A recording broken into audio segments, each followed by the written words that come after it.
This is the annual Martin Luther King Prayer Breakfast, and we have been doing it now for 25 years.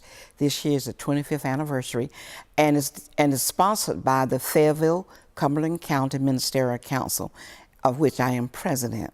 So it's a whole team of us who sponsor this event.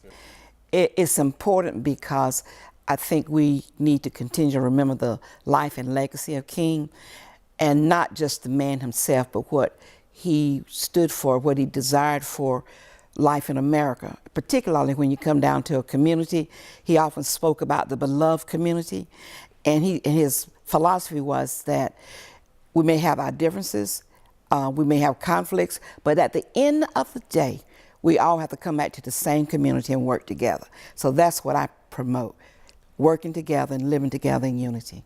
The events will include the annual worship service, which is on that Sunday evening. It will begin at 5 o'clock, and our speaker's coming from Raleigh, North Carolina. He's a member of the North Carolina State Commission for MLK recognition.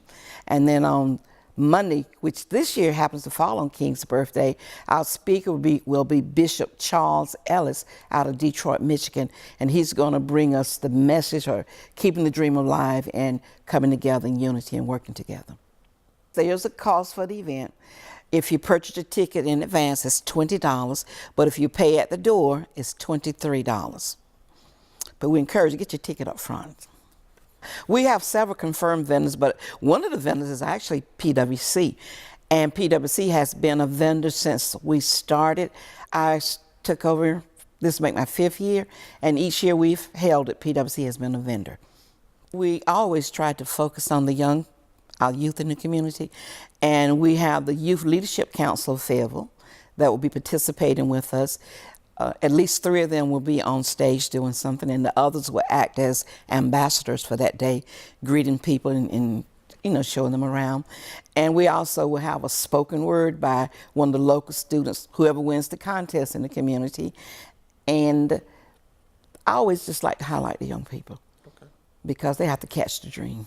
Oh, and this year we do have an added feature. After the breakfast, the youth will be in a talent presentation.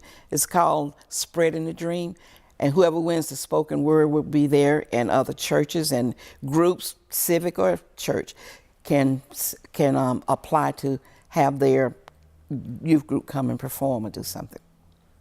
I feel really strong about the MLK events because it's so important that we come together as a people, as a nation, and as a community. And as I said, King promoted the ideal of the beloved community. And with our nation being torn in so many directions, now is the time that I do believe that we're being called to live out the dream. Not something that sounds good or on a marquee or in a book, but the reality of living this dream of coming together as a people. That is my hope, and that is my desire.